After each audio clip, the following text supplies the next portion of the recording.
Hola, soy Jesús Nieto Martínez. Vamos a continuar con el curso de Teoría de Grafos 1. En esta ocasión vamos a hablar de conexidad, no sin antes mencionar lo que hicimos en el video anterior. Hablamos de matriz de adyacencia, matriz de incidencia de un grafo. Hablamos de grafos isomorfos, descomposición de grafos. Vimos algunos grafos interesantes, entre los cuales el que tiene más características que nos llaman la atención es el grafo de Petersen. Definimos lo que es la cintura de un grafo y vimos, por ejemplo, que el grafo de Petersen tiene cintura 5. El grafo de Petersen también tiene una propiedad que se llama transitividad por vértices. Y con eso terminamos el video anterior. Hoy vamos a hablar entonces de conexidad. Ya sabemos lo que significa que un grafo es conexo. Lo que vamos a hacer es profundizar un poco en el tema. Para eso vamos a mencionar la terminología, que el libro que estamos utilizando es el libro de West, Introducción a la teoría de grafos. Lo que se llama walk, nosotros vamos a llamarlo paseo en el grafo. Lo que ellos llaman trail, vamos a llamarlo recorrido. Entonces, en un grafo cualquiera, digamos, no importa que el grafo tenga lados múltiples,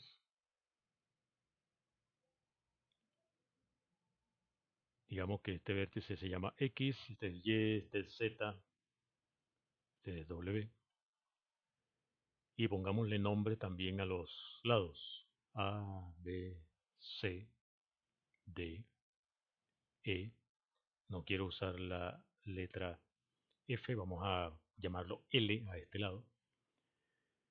Entonces, un ejemplo de paseo o walk puede ser, partiendo de Z, utiliza el lado E, por ejemplo, para llegar a Y. Puedes volver usando el lado L si quieres a Z. De Z trasládate mediante B a X. Puedes volver por el mismo B a Z. Y usando, por ejemplo, D, llega a W. Esto es un ejemplo de un paseo que va de Z a W. Entonces, en general, un paseo en un grafo G, paseo de un vértice, vamos a llamarlo B0, a un vértice Bn, es una lista, vamos a llamarlo W. W es un paseo de B0 a Bn si es una lista que tiene esta forma. Fíjate que esta lista es vértice, lado, vértice, lado, vértice, lado, etc. Y termina en vértice. Así que esta comienza en B0, termina en Bn. Después de B0 viene un lado, digamos E1. Luego viene un vértice, B1, un lado, E2, un vértice, B2, etc. Aquí debe haber un lado EN, por lo tanto lo que viene antes tiene que ser un vértice, y ese vértice, siguiendo nuestra notación, debe llamarse Bn-1. Déjame borrar esto aquí para que quede bien. Bn-1, En, Bn. Entonces un paseo tiene esta forma, es una lista que está dada por esta forma, en la que cada B sub i es un vértice del grafo, cada E sub j es un lado del grafo y además para cada j,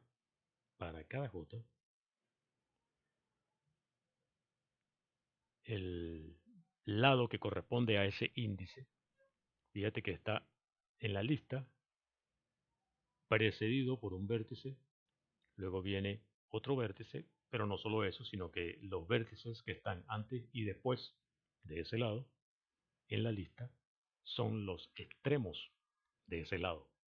Así que para cada j vale lo siguiente.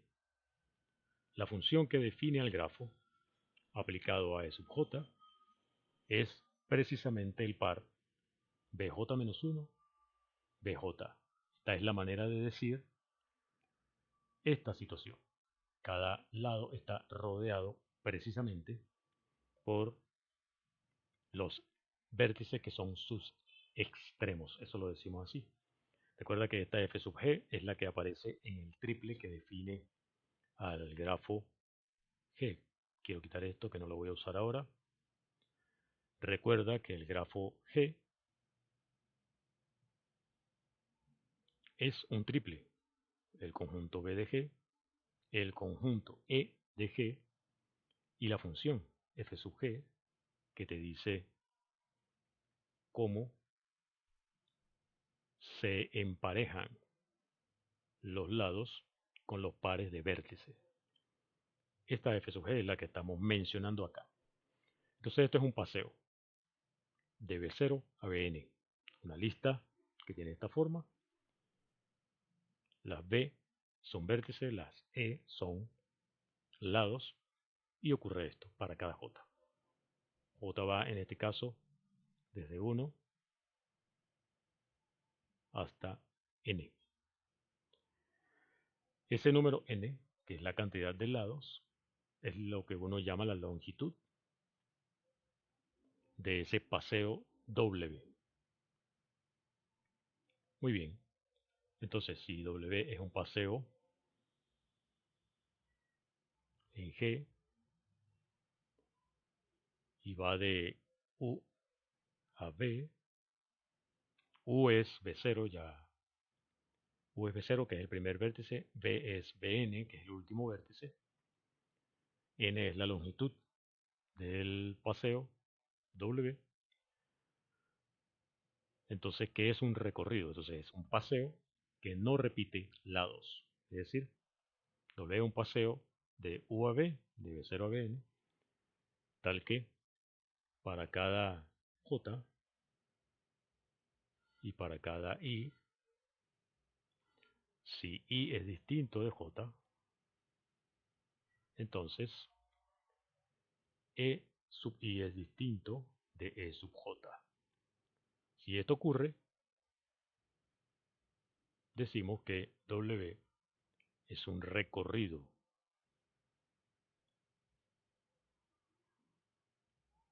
Es un recorrido de U a B, que es un recorrido, es un paseo que no repite lados. En esos términos, ¿qué será un camino de U a B? Sería un recorrido, porque no repite lados, que no repite vértices. Un recorrido que no repite vértices sería un camino de U a B.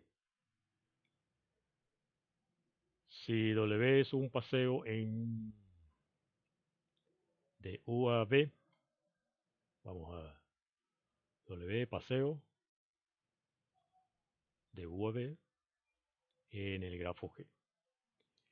Y además, B0 es igual a Bn, es decir, el vértice inicial y el vértice final coinciden. Yo parto de B0, hago lo que voy a hacer y vuelvo a B0. Eso se llama un paseo cerrado. W es cerrado.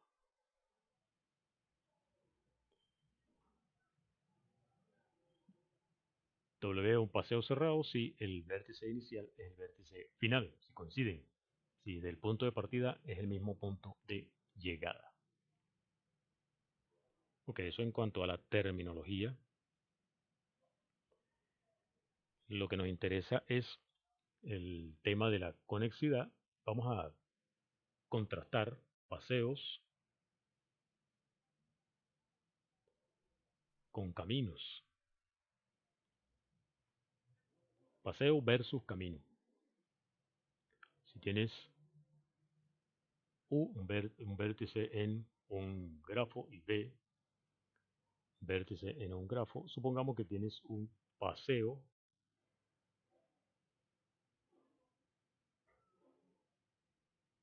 de U a B, paseo W. W es un paseo de U a B. Pregunta: ¿eso garantiza que exista un camino de U a B? Vamos a pensarlo por inducción en la longitud del paseo. Lo trivial, si la longitud es 0, si la longitud del paseo es 0, entonces lo que quiere decir que W simplemente consta de el vértice B0, tiene 0 lados. Solamente es esto, un paseo de 0 lados es exactamente lo mismo que un camino de 0 lados. Es decir, ese W, en el caso de que la longitud del paseo sea 0, es isomorfo a el camino que tiene longitud 0, que es lo que uno denota como P sub 1. Camino que tiene solo un vértice, no tiene lados. Eso es P1. Entonces, el paseo, si tiene 0 lados, entonces ya es un camino. Entonces, caso n igual 0, el caso base de la inducción es válido. Por lo tanto, vamos a suponer nuestra hipótesis inductiva es que el resultado vale para cualquier camino que tenga longitud estrictamente menor que la longitud de W, que vamos a llamar n. Vamos a llamar n a la longitud del paseo W, el paseo que va de U a B. Cualquier paseo que tenga longitud menor que n te da un camino del vértice inicial al vértice final del paseo original. Entonces, eso es la hipótesis inductiva. Nuestro W, digamos que tiene longitud n, entonces aquí está nuestro B0 y comienza el camino hasta que llegamos a Bn. El camino, el paseo, perdón, puede hacer lo que quiera, volver a un vértice, etc.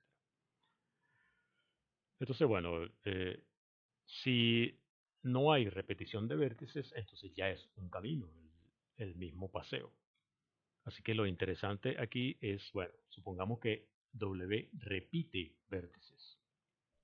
Si repite vértices, como estamos hablando de grafos finitos, paseos finitos, etc., tiene que haber un primer vértice repetido. Llamémoslo X. Vamos a decir que X es el primer vértice que se repite.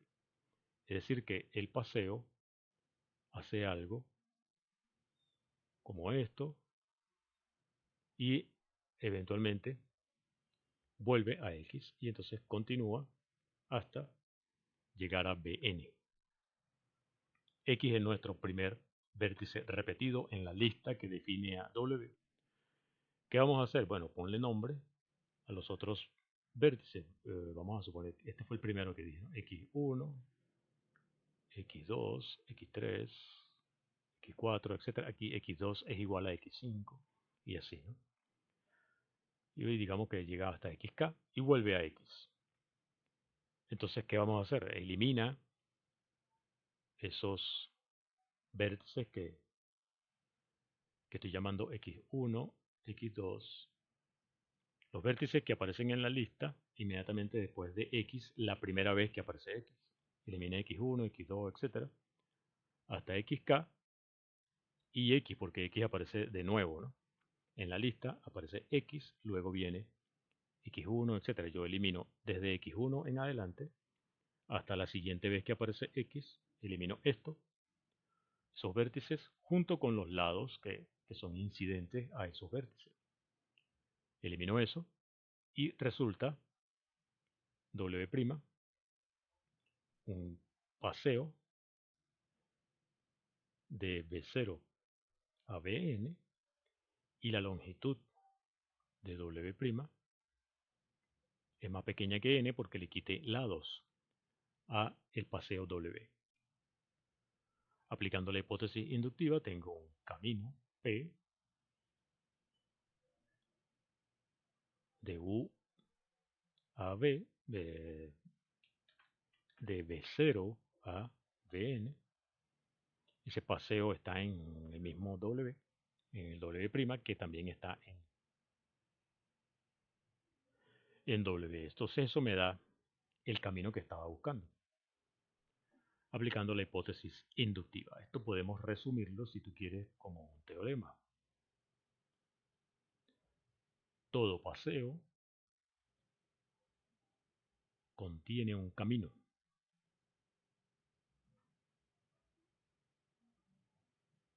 Es decir, dado un vértice U y un vértice V, si existe un paseo de U a B, entonces existe un camino de U a B. Esto es valioso, este teorema, para hacer los análisis sobre conexidad. Todo paseo contiene un camino. Bien, entonces, para hablar de conexidad, uno habla de, dado un vértice X y un vértice Y, uno habla de caminos de X a Y. Si existe un camino de X a Y, uno puede decir que X está conectado con Y. X está conectado con Y. Si existe un camino P de X a Y. Ahora, ese camino P es una lista de vértices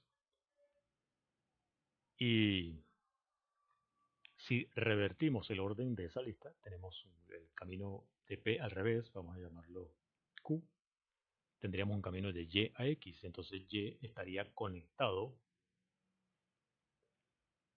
con X. O sea, si X está conectado con Y, entonces Y está conectado con X. O sea que esto de la conexión es una relación reflexiva entre los vértices. Reflexiva, no simétrica, quiero decir. También es reflexiva, pero la característica que estamos viendo aquí es la simetría en realidad. Así que esto me dice que es simétrica.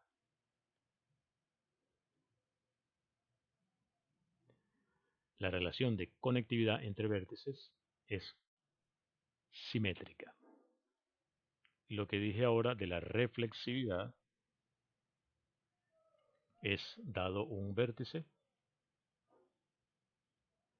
existe un camino de este vértice a este mismo vértice, que es el camino trivial P1, camino que no tiene lados, camino de longitud cero.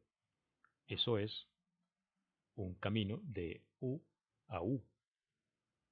O sea que todo vértice está conectado consigo mismo. Entonces, la relación es reflexiva y será transitiva. Tenemos un camino P de X a Y, tenemos un camino R de Y a Z, pero aquí hay que tener cuidado. Vamos a suponer que Z está por aquí. Ese camino R que va de Y a Z podría encontrarse con el camino P, de hecho visitarlo varias veces,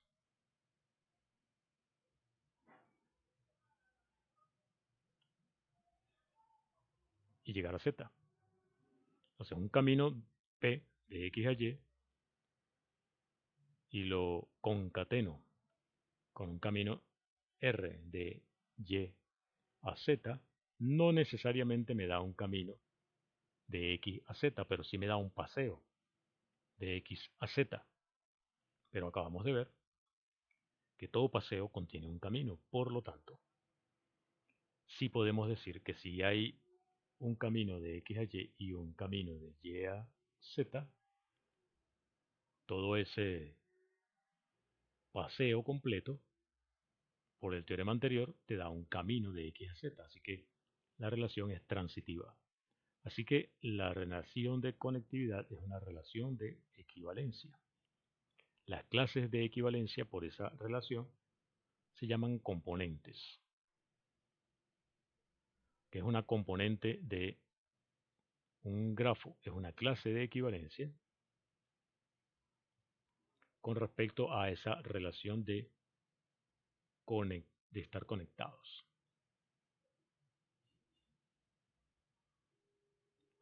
Relación entre los vértices que están conectados.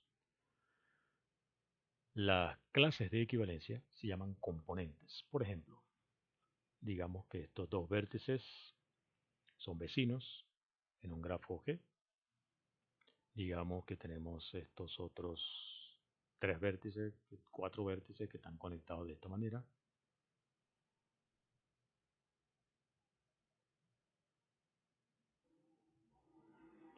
Y tenemos por aquí a lo mejor un vértice aislado, un vértice que forma un conjunto independiente.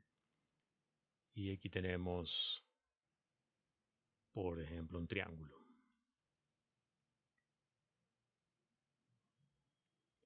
Esto vamos a llamarlo el grafo G. Tiene 1, 2, 3 y 4 componentes. Este grafo tiene 4 componentes.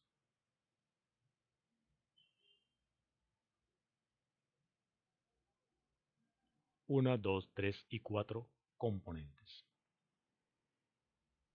¿Qué es una componente entonces? Es una clase de equivalencia de un grafo con respecto a la relación de estar conectados los vértices. Cada componente es un subgrafo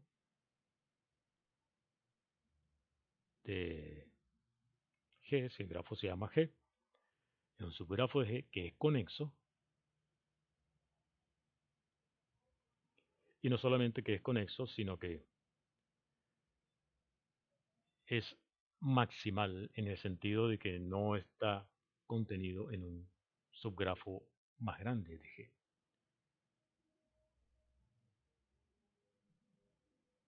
Una componente de un grafo G es un subgrafo de G que es conexo y es maximal con respecto a la relación de ser conexo. Es decir, esta parte de acá es una componente del grafo G, es un subgrafo.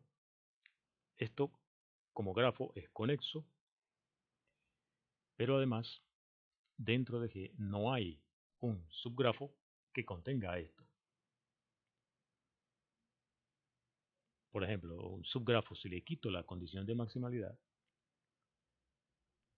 el grafo que solamente contiene a este vértice, a este vértice, a este vértice y estos dos lados, este y este, esto es un subgrafo y es conexo, pero no es maximal porque está contenido en todo este subgrafo que también es conexo.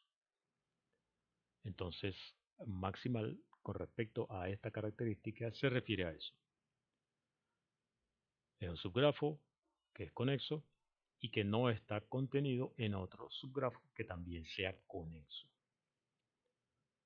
Esas son las componentes de un grafo. Fíjate que si tú al grafo le quitas un vértice, un lado, perdón, le quitas un lado, vamos a copiarnos este grafo de acá, vamos a copiárnoslo.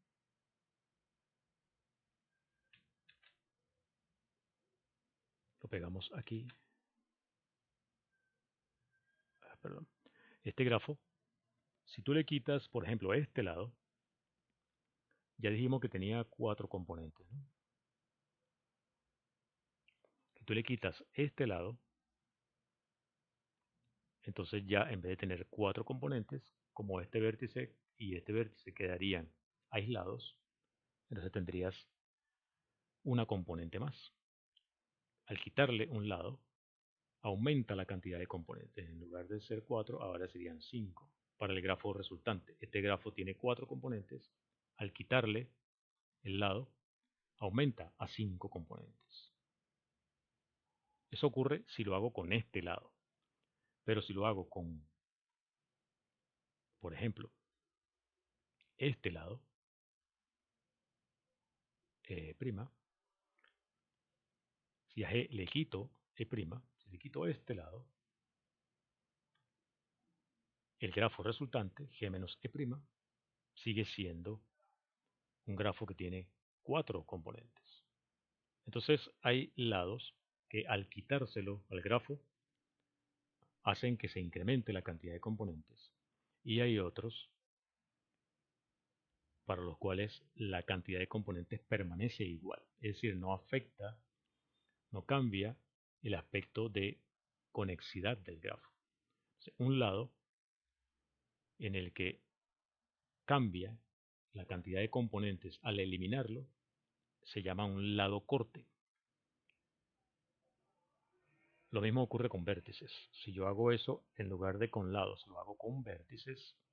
Por ejemplo, si yo quito este vértice, quitar un vértice implica quitar los lados que inciden sobre ese vértice. Entonces, de esta componente me quedaría solamente esto. Quitar este vértice no me alteraría la cantidad de componentes. Pero, por ejemplo, si yo quito, a ver, eh, bueno, pareciera que aquí no hay vértices que al quitarlos me afecte.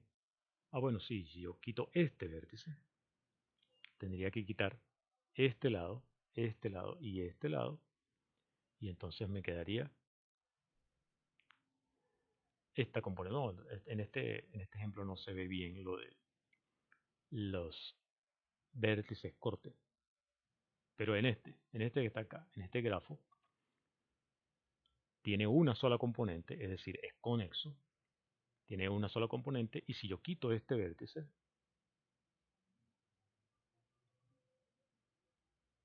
entonces tendría que quitar este lado y tendría que quitar este lado. Me quedaría solamente este vértice y este vértice. Entonces tendría dos componentes.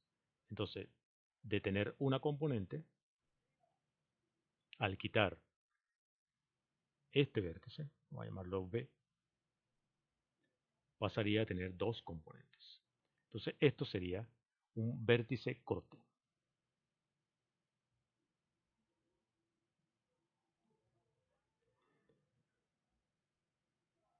Esto sería un lado corte.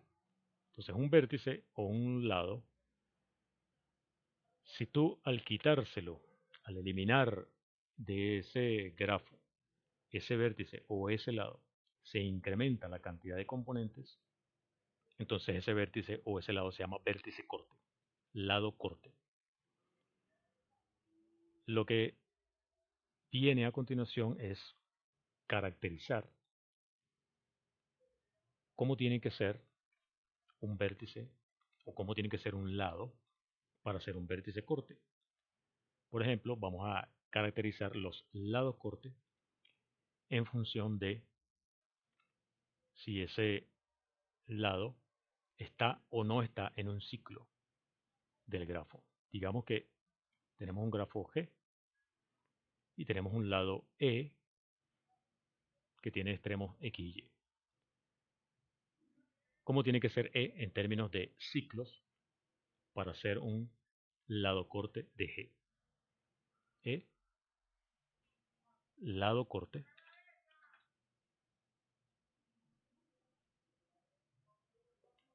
sí y solo sí, E, ¿qué cosa? Con respecto a ciclos en G. De eso vamos a hablar en el siguiente video. Vamos a dejar este acá. Soy Jesús Nieto Martínez. Hasta el próximo video.